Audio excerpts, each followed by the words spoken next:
강경화 외교부 장관 후보자를 임명하겠다고 뜻을 밝혔습니다. 야 3당은 반발하고 있고요. 인사청문회 캐스팅 보트를 쥐고 있는 곳이죠. 국민의당 송금주 대변인 전화 연결해 보겠습니다. 안녕하세요, 의원님. 네, 안녕하세요. 네. 우선 문재인 대통령 강경화 후보자를 임명하겠다는 발언에 대한 국민의당 기본 입장은 어떻습니까? 문 대통령께서 어제 그런 발언을 하셨죠. 강경화 네. 후보자에 대해서 강행하겠다고 말씀하시면서 이제 그 인사청문 제도에 대한 평가도 하시고 뭐 여러 말씀을 하셨는데 저희로서는 상당히 아쉬운 부분입니다. 좀 더 뭐 야당과 좀 여러 가지 협의를 한다거나 좀 수정안을 내놓거나 이런 노력을 전혀 하지 않고 사실상 그 강행 의사를 뭐 밝히셨는데요. 예, 저희로서는 좀 아쉬운 부분입니다. 네. 아쉽다. 근데 이제 어제 국민의당의 입장으로 공식적으로 나온 성명이라고 해야 될까요? 하여튼 입장 발표를 네. 보면 이게 이제 한 줄로 요약하면 여론을 앞세워서 국회 인사청문회 제도를 무력화시킨다. 이렇게 표현이 됐던데요. 네. 저희 대변인 논평으로 네. 국회 인사청문회를 무력화시키는 긴급 상황 이렇게 규정을 하고 아마 잠시 후에 비상대책위원 국회의원 연석회의를 갖게 됩니다. 그 연석회의에서 앞으로 당의 진로나 이런 부분에 대해서 논의를 하게 될 것입니다. 저기 수화기에서 조금만 입을 떨어뜨려 주시고 네, 숨소리가 너무 거쳐서 좀 야합니다.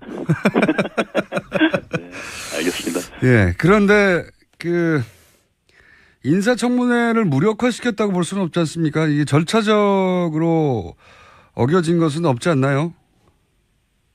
왜냐하면 야당이 반대하면 뭐 장관 후보 임명을 반드시 철회해야 한다. 인사청문법에서 그렇게 정하고 있지는 않기 때문에 무력화시킨 건 아닌 것 같은데 아닌가요? 인사청문 제도의 실익이 없어지는 것 아니냐 이런 문제 제기로 보시면 될 것 같습니다. 실익이요? 예. 그러니까 인사청문 제도를 통해서 대통령께서 보시는 이제 입장은 인사청문 제도를 통해서 야당이 철저한 검증을 하는 것은 타당하다. 그렇죠. 예. 그 내용에 대해서 꼭 대통령이 따라야 하는 건 아니지 않느냐 이런 입장이지 않습니까? 여기에 더 나가서 청와대는 인사청문은 참고사항에 불과하다는 식으로 폄하시키는 발언을 했거든요. 뭐 대통령께서 직접 하신 건 아닙니다. 그래서 이런 것들이 이제 국회, 특히 야당의 입장에서는 그렇다면 인사청문 제도를 통해서 장관 검증을 하는 절차 자체의 실익이 무엇이냐에 대한 문제 제기가 있게 되고 또 나가서는 실제 대통령께서 또 야당과 이런 여러 국정 현안에 대해서 협치할 의사가 있는 것인지에 대한 의문을 갖게 되는 것 같습니다. 그 말씀도 일리가 있습니다만 또 대통령 이야기도 일리가 있는 것이 왜냐하면은 장관의 경우에는 물론 표결로 정한 다른 보직들은 표결을 합니다만 장관의 경우에는 실제 인사청문회가 참고인 것이 맞는 것이 장관은 대통령에게 임명 권한이 있긴 하지만 국회를 통해서 검증을 거쳐보고 그리고 보고서 결과를 대통령이 참고해서 따를 수도 있고 따르지 않을 수도 있다. 이게 법의 취지 아닌가요? 만약에 부적격 보고서가 나오면 임명하면 안 된다. 그러면 법이 그렇게 정해졌어야 하는데 지금은 그렇지는 않지 않습니까? 네, 맞습니다. 우리 법 자체가 장관에 대해서 뭐 헌법이나 법률에서 국회의 동의권을 인정하고 있지 않기 때문에 뭐 대통령께서 국회 청문 절차에 따른 결과에 구속되지는 않습니다. 실제로도 뭐 박근혜 대통령 시기에도 강제수 농림부 장관에 대한 절차에서 그런 현상들이 있었습니다. 그렇지만은 어쨌든 문 대통령 본인도 과거에 청문 절차에 대한 중요성을 언급한 부분들이 있고 또 여당 민주당의 입장에서도 이 당시 야당일 때에는 청문 절차에 대해서 대통령이 좀 적극적으로 반영해 주기를 바라는 그런 입장을 계속 피력해 왔었습니다. 근데 이제 지금 여당이 된 입장에서는 또 다른 말씀을 하시는 것이고요. 다만 저는 이렇게 생각합니다. 이제 앞으로 우리 당에서 의총을 통해서 또 논의를 하겠지만 대통령께서 하시는 말씀이 법적인 해석에 있어서는 타당하다, 맞는 말씀이신데, 이제 외교 안보 라인을 정하는 문제이고, 또 강경화 지명자에 대해서 계속되는 논의가 있었지 않습니까? 야당에서도 네. 이러이러한 점에서 문제가 있다고 했고, 그러나 그 문제들에 대해서 그 문제 제기 자체에 대해서 대통령께서 국민 여론이라는 큰 범주에서 보셔가지고 사실상 문제가 없는데 야당에서 문제 제기를 하는 것이다, 이렇게 인식을 하시는 것이 아닌가. 그렇기 때문에 더 이상 그 논의가 나가지 못하고 결국 대통령이 바라는 임명을 강행할 수밖에 없는 구조가 돼버리는 것이 아닌가, 이런 생각을 합니다. 대통령께서 이제 어제 수석보좌관 회의에서 말씀하신 것처럼 강경화 지명자가 정말 필요한 분이고, 또 앞으로 그 외교 정책을 펴는데 본인한테 필요한 사람이라고 하면 물론 조각권이 대통령께 있기 때문에 대통령이 뽑을 수 있습니다. 그리고 뽑는 과정에서 그런 문제, 야당과의 관계들을 좀 조율하시고 또 여러 수정안들을 제시할 수 있지 않았을까, 저는 그런 부분들이 아쉽다는 것입니다. 이거는 제 개인적인 의견이지만 만약에 강경화 지명자가 필요하다 하면 그런 부분들을 적극적으로 국민에게만 할 것이 아니고 야당에게 직접 설명을 하시고, 그러니까 정무수석이나 민주당의 원내대표를 통하지 않고 대통령께서 직접 설명을 하시고, 일단 장관으로 임명을 해서 역할을 한번 줘보겠다. 다만 문제가 있으면 그때는 국회 해임 건의권이 있으니까 그 해임 건의권이 행사되었을 때 그 해임 건의가 되었을 때 해임을 시키겠다는 정도로 그런 정치적인 약속, 이런 수정적인 제안 같은 것도 해보시면 어땠을까, 이런 생각도 해봅니다. 근데 그런 어떤 여야, 대통령과 야당 사이의 그런 노력이 없이 결국은 야당이 계속 어떤 조치를 해주지 않는다는 입장에서 서로 한 발자국도 물러나지 않은 상태에서 결국 강행이 되기 때문에 그런 부분에서 아쉽다는 생각입니다. 청와대는 거기에 대해서는 이제 국민의 눈높이에서는 충분히 검증되었고 통과되었다. 그래서 임명을 한다. 이렇게 이제 입장을 정리했던데요. 청문회를 했고 많은 사람들이 지켜봤는데 최근 여론은 임명하라는 게 이제 60% 이상 나오니까 대통령으로서는 그럼 60%의 민의를 야당이 반대한다는 이유만으로 그걸 거스릴 수는 없는 거 아닙니까? 지금 이제 문재인 대통령 정부 초기 대통령께서 굉장히 많은 지지를 받고 계시지 않습니까? 예. 대통령께서 잘하시는 부분도 있고, 또 국민과 직접 소통하는 자세를 보여주시는 부분도 있고, 또 전임 대통령께서 원체 그런 소통, 이런 전국 운영에서 많은 문제를 노출했었기 때문에 그런 반사적인 효과를 얻는 부분도 있을 겁니다. 예, 그렇겠죠. 그렇지만은 이제 대통령께서 이제 인사청문 절차뿐만 아니라 결국은 국정을 운영하는 능력을 보여주셔야 되는 거라고 생각합니다. 그러니까 국민께 소통하고 국민의 의사를 정책에 반영하는 그 과정에서 결국 국정 능력을 보여주시는 것이고, 운영 능력을 보여주시는 것이고, 그 과정에서 야당의 입장, 또 국회의 존재가 필요한 것인데 자꾸 국회의 존재 또 야당과의 관계에서 좀 협력적인 자세를 대통령께서 적극적으로 보여주시지 않는 부분이 저희는 좀 아쉽다는 것입니다. 그러니까 함께 위기를 돌파해 나가야 되는데 마치 야당이 계속 문제를 제기하는 것처럼 이렇게 대통령께서 인식하시고 또 그런 구도로 전개되는 것들이 좀 아쉽다, 이런 입장입니다. 이제 국민의당에서는 여론이 60% 이상 되지 않느냐는 데 대해서 그러면 여론조사로 다 뽑지 왜 청문을 왜 하냐, 이렇게 요약되는 반론도 제기하셨던데, 지금도 같은 맥락에서 여론도 중요하지만 야당도 파트너이기 때문에 존중해주고 설득해달라, 조금 더, 이런 말씀이지 않습니까? 네. 예. 네, 그렇습니다. 여론도 중요하지만 결국 이제 여론이 가장 중요한 기준이 된다. 우리 문재인 대통령께서는 그렇게 생각하시는 것이고 저희도 그걸 부정하지는 않습니다. 네. 근데 이제 청문 과정에서 그럼 전혀 문제가 없었느냐?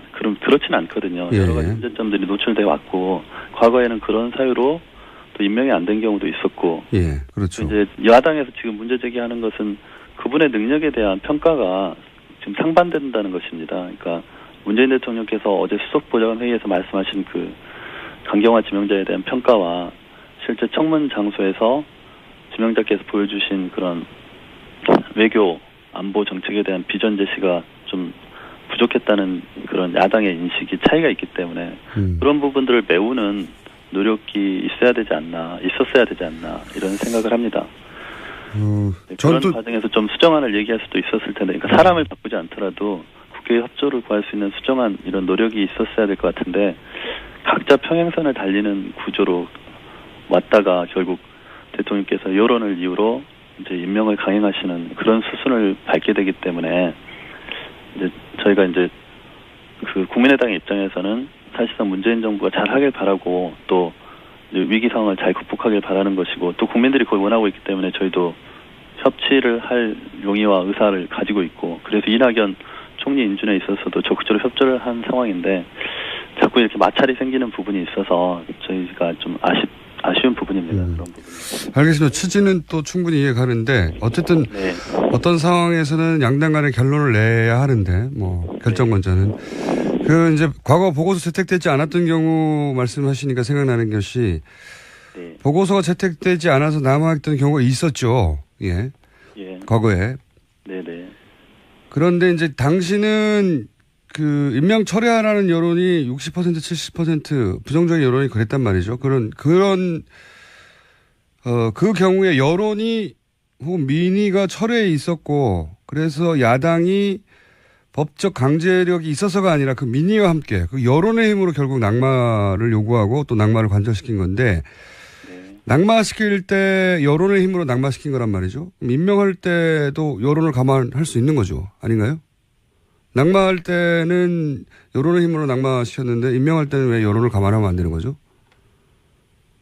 아니, 저희가 임명권 자체는 장관에 있어서는 대통령의 고유 권한이고 인사청문 제도가 있다 하더라도 그 채택 여부와 상관없이 대통령이 임명을 할 수 있도록 법이 규정을 하고 있습니다. 그래서 그 법적 절차에 대한 문제 제기를 하는 것이 아니고 이제 성의 한마디로. 네네. 네. 그러니까 이제 좀 야당에 대한 존중과 성의.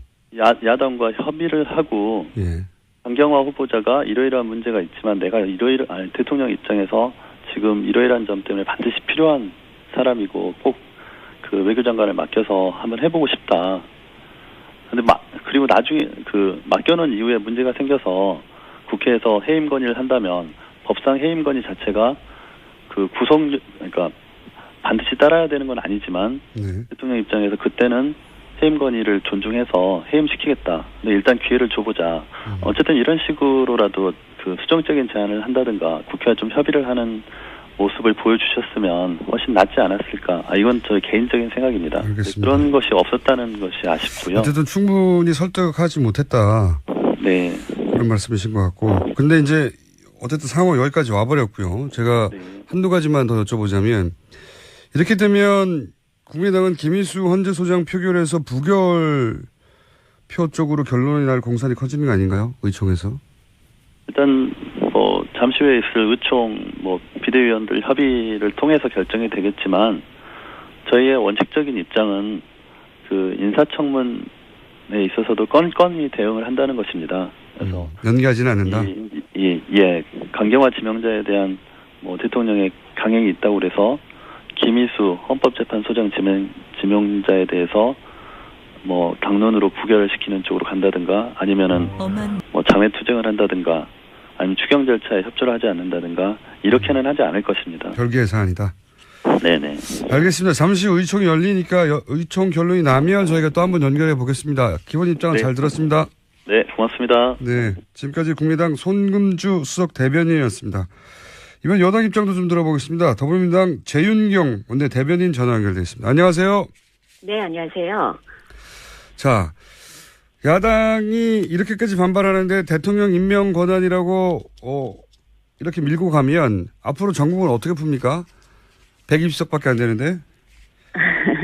예, 그럼에도 불구하고 지금 이제 강경화 후보자에 대해서는 인사청문회 과정에서 상당 부분의 그동안 제기됐던 의혹들이 좀 해소가 됐다, 해명이 됐다 이렇게 판단을 하고 있고요. 그에 비해서 뭐 이렇게 전직 그 외교부 장관들을 비롯해서 뭐 위안부 할머니들을 비롯해서 여성계에서도 전폭적으로 지금 강경화 후보자의 임명을 지지하고 있습니다. 그래서 사실 뭐 그 야당 입장에서는 좀 지나치게 강경한 것이 아니냐 뭐 이렇게 볼 수도 있겠지만 어떤 측면에서 여당 입장에서는 좀 야당이 지나치게 너무 반대를 위한 반대를 하고 있는 것이 아닌가 또 이렇게 해석이 되거든요. 그래서 좀 적극적으로 그 뭐 대통령께서도 마찬가지고 원내대표도 마찬가지고 견제로 해서 대화를 통해서 함께 이 합의에 나가는 과정을 위한 노력을 하고 있습니다만 도저히 합의에 이르지 못할 경우에는 좀 불가피한 경우 국민들의 그 뜻에 따라서 좀 이렇게 빠르게 그 추진하는 것도 필요하지 않을까 싶습니다. 이게 이제 전반적으로 듣다 보면 물론 표면적인 논리는 여러 가지가 있습니다만 대선을 승리한 쪽에서 지금 대선을 패배해서 어수선한 우리 야당들을 좀 더 살갑게 챙겨주고 마음도 섭섭하지 않게 해달라. 저는 이 정도로 받아들였거든요. 뭐 대통령 권한인 건 인정하는데 좀 더 노력하고 좀 더 다가와 달라. 예, 이게 뭐 정치가 연애이기도 하기 때문에 네네. 그런 정도로 저는 이해했습니다. 네네. 대통령이 좀 더 노력해야 하는 걸까요? 사실상 그 대통령께서 취임식 그 당일날도 야당을 먼저 방문을 했고요. 그리고 또 그 원내대표 회동도 좀 대단히 그 빨리 진행이 됐고 또 최근에 그 추경 관련해서 그 이제 국회를 찾으셨을 때도 야당과의 미팅을 같이 추진을 했습니다. 그리고 또 그 연설 이후에도 사실 이례적인 행보들을 많이 보여왔거든요. 그래서 가급적이면은 대통령께서도 대화 협치 이를 위한 대통령께서 할 수 있는 모든 그 노력은 하고 계시다고 봅니다. 그래서 그 외에 정말 필요한 사람이고 또 국민들이 보기에도 이분이 문제가 없고 오히려 많은 기대를 하고 있는 사람임에도 불구하고 임명을 반대를 하는 것에 대해서는 무조건 그 협치라는 전제 하에 야당의 편을 들어줄 수만은 없는 것이 또 현실이지 않습니까? 다른 장관들도 이렇게 가면 다 어떤 반대나 어떤 의혹이 있더라도 임명이 되는 건가요? 아니면 케이스 바이 케이스가 될까요? 청와대에 계시지는 않지만 어떻습니까? 분위기는? 민주당의 분위기는? 사실상 그 임명하기에 부족함이 없는 인사를 추천하는 것이 뭐 또 가장 우선시 돼야 되는 일일 거고요. 그 과정에서 이제 최근에 이런 그 조금 더 국민들의 그 눈높이가 도덕적 눈높이가 높아진 점을 감안해서 대단히 검증을 까다롭게 진행을 하고 있는 것으로 알고 있고요. 그래서 사실 애초 일정보다 뭐 실제 그런지는 저희도 확인하지는 못했습니다만 좀 그 청와대 인선이 좀 늦어지고 있는 것이 아니냐 뭐 이런 얘기가 나올 정도로 이 검증 절차를 이전보다 조금 더 강화하고 있는 듯한 그런 모습이 보이는 건 사실이거든요. 그래서 뭐 어떤 경우에도 흠이 있음에도 불구하고 청와대가 무조건 밀어붙이겠다 뭐 이런 전제가 아니고 가급적이면은 이렇게 이런 흠이 없는 후보들 그리고 또 그 직을 수행하는 데 있어서 국민들께서 이건 굉장히 이분이 훌륭하다라고 인정할 만한 분을 추천하려고 하는 이게 좀 전제돼야 되겠죠. 뭐 당연히 그런 후보를 선정하겠죠. 그럼에도 불구하고 이제 예상치 못한 흠결들이 드러나게 되고 청문회 과정에서 물론 억지도 있지만 따지다 보면 이게 진짜 문제가 될 법하다 하는 그런 포인트도 드러나는데 그러니까 절대 낭만은 없다 이런 분위기인지 아닌지를 제가 궁금해하는 겁니다. 앞으로 야당의 공세는 발목 잡기이기 때문에 어떤 경우에도 낭만은 없다 이건지 아니면 그건 케이스 바이 케이스로 따져봐야 되겠다 이 정도의 스탠스인지. 뭐 당연히 케이스 바이 케이스겠죠. 뭐 사실 그냥 낭만은 없다. 이 전제가 어떠한 경우에도가 아니고 어떠한 경우라도 낙마를 만들지 않게 해서 청와대가 먼저 사전 검증을 철저히 하겠다가 전제가 되는 거고요. 그럼에도 불구하고 이 인사청문회 과정에서 사실 우리가 놓친 부분이 드러나고 그것이 국민들께서 보기에 도저히 동의하기가 좀 어렵다라고 한다면은 다른 판단도 가능하지 않겠습니까? 그런데 지금 이제 야3당이 이것이 발목 잡기든 아니면 야3당이 섭섭해서든 아니면 정당한 문제 제기든 간에 여하간 야3당은 대단히 강경한데 이렇게 되면 120석밖에 안 되는 민주당 입장에서 앞으로 이 정국을 어떻게 풀죠? 사실 뭐 저희도 참 곤혹스러운 건 사실입니다. 그러니까 일단 의석수에서 저희가 이렇게 모든 사안에 대해서 좀 주도권을 갖고 힘있게 개혁의 그 과제들을 밀어붙일 수 있을 만큼 안정적인 의석수라면은 뭐 사실상 고민을 안 하겠지만 그렇지 못한 것이 현실인데 또 한 측면에서는요. 또 이런 과정이 그 여야 협치의 어떤 새로운 모델을 만들어내는 하나의 시험대가 되지 않겠느냐. 그래서 전례 없는 노력을 기울여야 된다. 이런 게 사실 원내에서는 이렇게 원칙을 세운 바가 있습니다. 그래서 굉장히 어렵고 복잡한 그 현실인 것은 분명한데 이 과정에서 정치가 좀 한 단계 성숙하는 계기가 되기를 뭐 저희 그 여당도 마찬가지고요. 야당도 마찬가지라고 생각합니다. 아니 그러니까 이제 예를 들어서 국민의당, 뭐 정의당은 지금까지 스탠스를 보면 협조할 것은 협조하고 문제 삼을 건 문제 삼는다 이런 입장을 분명히 했는데 그리고 실제 그렇게 보여지는데 적어도 국민의당 같은 경우에는 뿌리도 같고 그리고 틀림없이 협조 의사가 있는 것 같긴 한데 국민의당을 물론 이거는 입장에 따라서 국민의당이 목리를 부린다고 말할 수도 있고 국민의당을 제대로 껴안지 못하고 있다고 정반대로 말할 수도 있는데 국민의당도 뭐랄까요 함께 가자고 잘 끌어안지 못하고 있는 상태 아닌가요? 그러니까 이게 국민의당도 탓할 일이긴 합니다만 민주당도 동시에 같이 탓해야 되는 상황 아닙니까? 뭐 여야가 조금씩 사실은 이제 더 양보하고 냉정하게 평가받을 대목이 있을지는 모르겠습니다만 뭐 국민의당도 마찬가지고요. 사실상 이제 저는 끊임없이 시행착오를 겪고 있다는 생각을 합니다. 그래서 처음 해보는 협치라서 그렇다.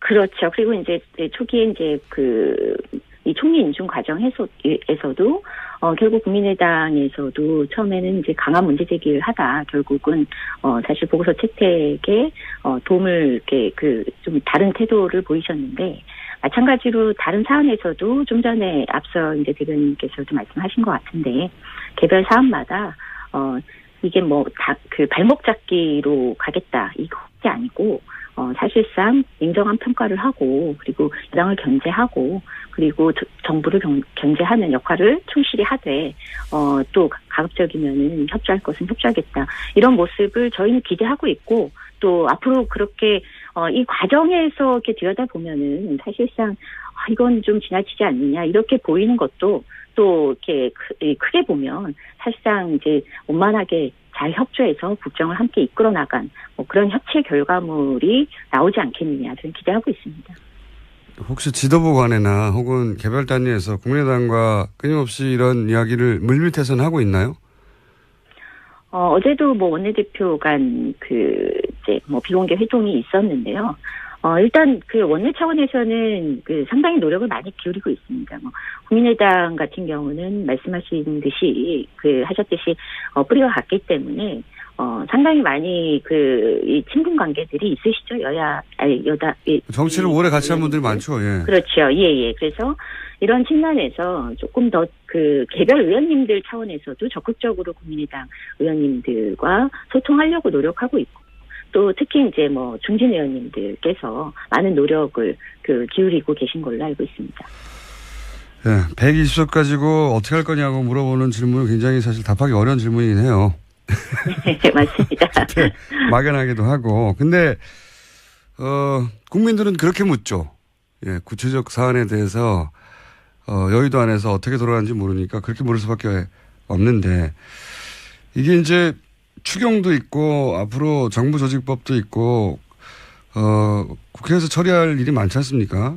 많은데 네. 지금은 제가 보기엔 감정이 상황한 것 같은데 이 상태를 어떻게 극복해야 될지 네네. 일종의 이제 작전 보관 120석은 어쩔 수 없고요. 앞으로 3년 동안 나름의 계획이 있는지를 궁금해하는 거죠. 그러니까 예를 들어서 국회의원 개개인이 한 사람씩 붙어가지고 40명을 설득하기 위해서 작전을 펼친다든지, 네. 웃자고 한 소리지만 그 속에 네. 실제 구체적인 자세히 밝혀달라는 건 아니고 나름의 계획이 있다. 사실 지금 이제 국회 일정에서 대단히 주요하게 이제 전제돼 있는 게 이렇게 추경안하고 정부조직법이고, 또 주요 이제 개혁을 전제로 한 입법 과제들이 남아 있는 거거든요. 근데 이 사안들이 사실 여당의 입장과 특히 뭐 국민의당 입장이 뭐 너무 대립적이다, 이런 그 내용을 들여다보면 그렇지 않습니다. 내용은 그렇지 않은데 네네. 기분이 이상했잖아요. 예, 사실 뭐 이런 그 하나의 건건의 과정에서는 뭐 감정적인 어떤 이렇게 대립도 있을 수 있지만, 또 정치를 하시는 분들이 그런 거에만 사실 붙들려서 이후에 중요한 여러 그 정치적 과제들을 무시하거나 또 그것을 전제로 판단하거나 그러진 않으신 것 같아요. 그래서 그때 또 털 거 털고 이후에 또 이런 그 과정들이 추경이나 이런 특히 정부조직법 또 입법 과정들은 이 야당들도 사실 아주 중요하게 챙겨야 되는 내용들이 많이 있습니다. 그래서 이 부분을 좀 중점적으로 함께 더 협의하고, 특히 뭐 추경안 같은 경우는 이미 조금씩 협의가 들어가고 있는데, 이 부분은 정말 아까 국민의당 대변인께서도 말씀하셨지만 개별 사안이고 독립 사안이기 때문에 이 내용의 협의는 또 다른 또 차원이고 또 다른 국면으로 전개되는 측면이 있거든요.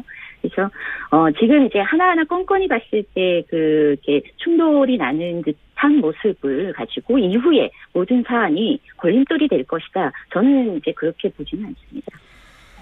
네, 대변인님은 그렇게 보지는 않으시는데 언론에 보도되는 상황은 그렇게 되어만 가는 것 같아서. 네, 앞으로 지켜보시면 아시겠지만, 알겠습니다. 또 이후의 과정이 대화가 원활히 이루어지고 또 원활한 어떤 국회 일정이 전개될 것이다, 이렇게 좀 보시면 좋을 것 같습니다. 예, 어쨌든 대통령과 민주당의 지지율이 높기 때문에 여유를 가지고 네네. 더 많이 양보해도 될 것 같다는 생각도 합니다. 한편으로는 물론 양보를 해도 안 되는 경우도 있죠. 예, 양보가 아니라 굴복을 원하는 경우가 있어서. 네. 예. 오늘은 여기까지만 하고요. 네, 구체적으로 강경화 후보자가 임명되고 나면 어떻게 되는지를 지켜보면서 그때가 되면 구체적으로 얘기를 좀 더 할 수 있을 것 같습니다. 네, 오늘은 예상을 가지고 한 얘기라 여기까지만 하겠습니다. 오늘 말씀 감사합니다. 네, 고맙습니다. 지금까지 더불어민주당 재윤경 원내 대변인이었습니다. 어쨌든 문 대통령 본인도 과거에 청문 절차에 대한 중요성을 언급한 부분들이 있고, 또 여당 민주당의 입장에서도 이 당시 야당일 때는 청문 절차에 대해서 대통령이 좀 적극적으로 반영해 주기를 바라는 네네. 그런 입장을 계속 피력해 왔었습니다. 근데 이제 지금 여당이 된 입장에서는 또 다른 말씀을 하시는 것이고요. 다만 저는 이렇게 생각합니다. 이제 앞으로 우리 당에서 의총을 통해서 또 논의를 하겠지만, 대통령께서 하시는 말씀이 법적인 해석에 있어서는 타당하다, 맞는 말씀이신데, 이제 외교 안보 라인을 정하는 문제이고, 또 강경화 지명자에 대해서 계속되는 논의가 있었지 않습니까? 야당에서도 네. 이러이러한 점에서 문제가 있다고 했고, 그러나 그 문제들에 대해서 문제 제기 자체에 대해서 대통령께서 국민 여론이라는 큰 범주에서 보셔가지고 사실상 문제가 없는데 야당에서 문제 제기를 하는 것이다, 이렇게 인식을 하시는 것이 아닌가. 그렇기 때문에 더 이상 논의가 나가지 못하고 결국 대통령이 바라는 임명을 강행할 수밖에 없는 구조가 돼버리는 것이 아닌가, 이런 생각을 합니다.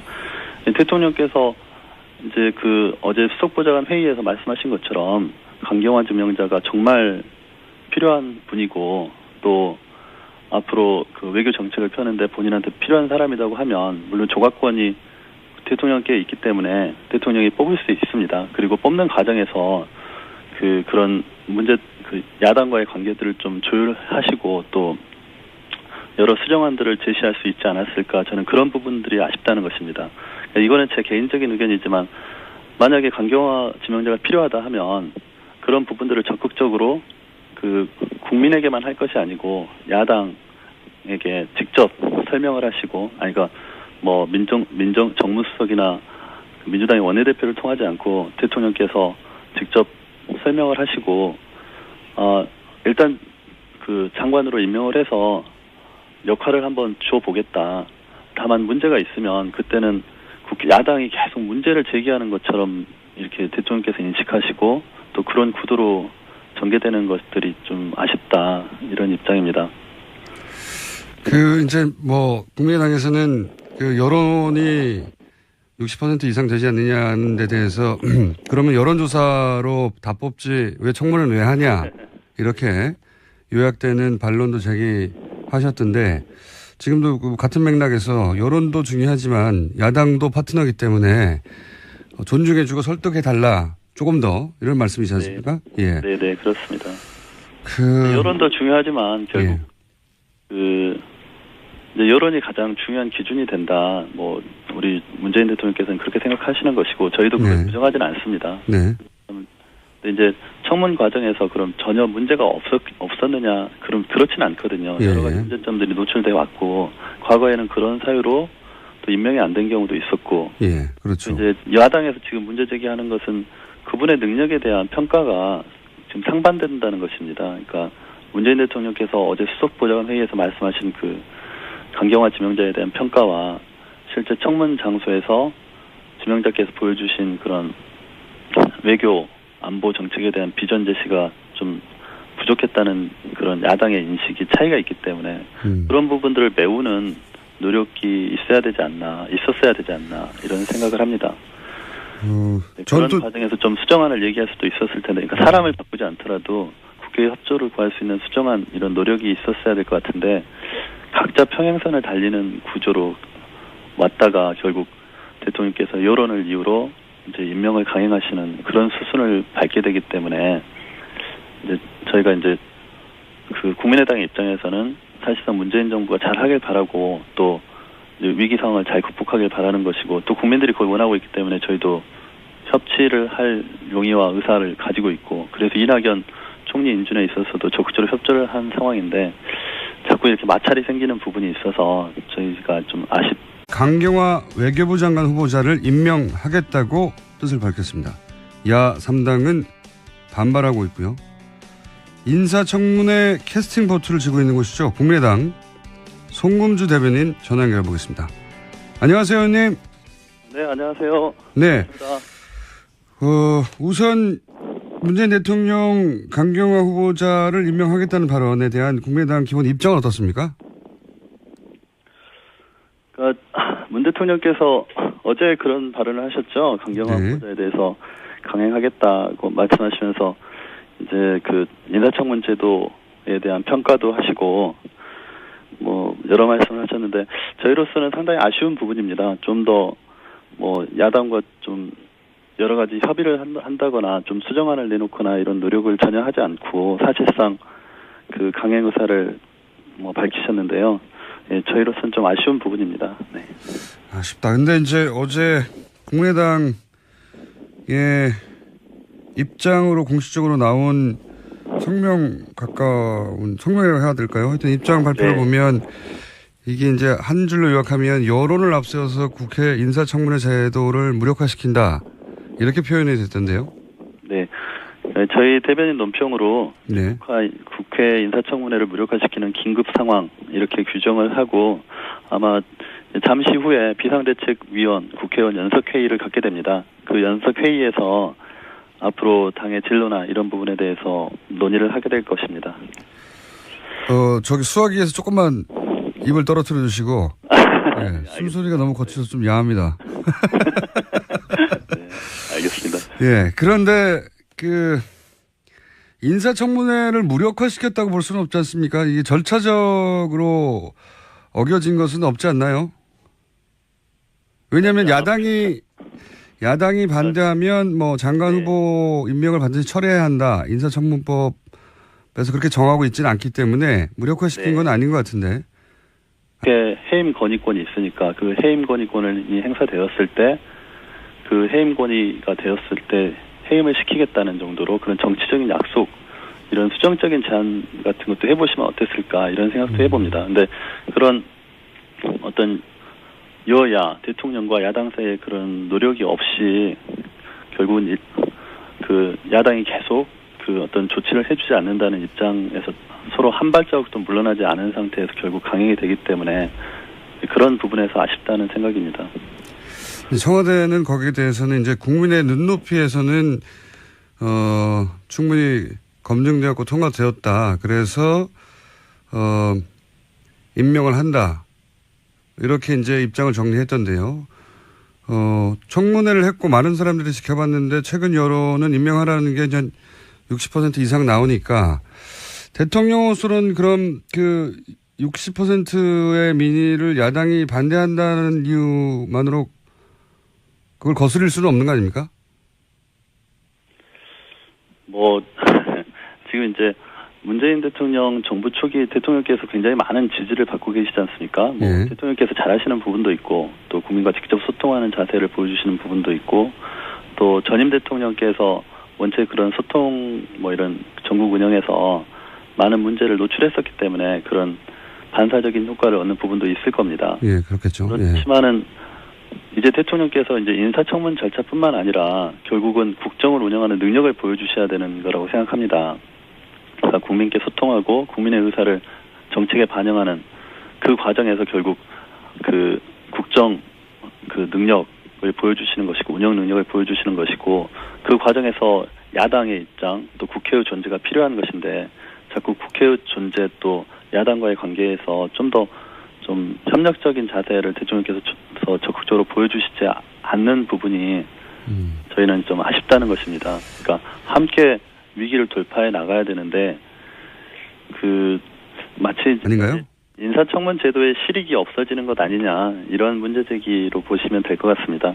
실익이요? 예. 그러니까 인사청문 제도를 통해서 대통령께서 보시는 이제 입장은 인사청문 제도를 통해서 야당이 철저한 검증을 하는 것은 타당하다. 그렇죠. 예. 그 내용에 대해서 그 꼭 대통령이 따라야 하는 건 아니지 않느냐 이런 입장이지 않습니까? 여기에 더 나가서 청와대는 인사청문은 참고사항에 불과하다는 식으로 폄하시키는 발언을 했거든요. 대통령께서 직접 하신 건 아닙니다.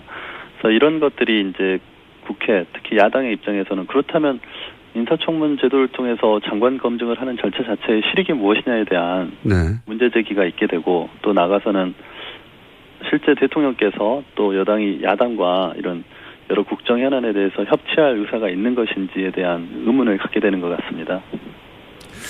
그 말씀도 일리가 있습니다만 또 대통령 이야기도 일리가 있는 것이 왜냐하면은 장관의 경우에는 물론 표결로 정한 다른 보직들은 표결을 합니다만 장관의 경우에는 실제 인사청문회가 참고인 것이 맞는 것이 장관은 대통령에게 임명 권한이 있긴 하지만 국회를 통해서 검증을 거쳐보고 그리고 보고서 결과를 대통령이 참고해서 따를 수도 있고 따르지 않을 수도 있다. 이게 법의 취지 아닌가요? 만약에 부적격 보고서가 나오면 임명하면 안 된다. 그러면 법이 그렇게 정해졌어야 하는데 지금은 그렇지는 않지 않습니까? 네, 맞습니다. 우리 법 자체가 장관에 대해서 헌법이나 법률에서 국회의 동의권을 인정하고 있지 않기 때문에 대통령께서 국회 청문 절차에 따른 결과에 구속되지는 않습니다. 실제로도 박근혜 대통령 시기에도 강제수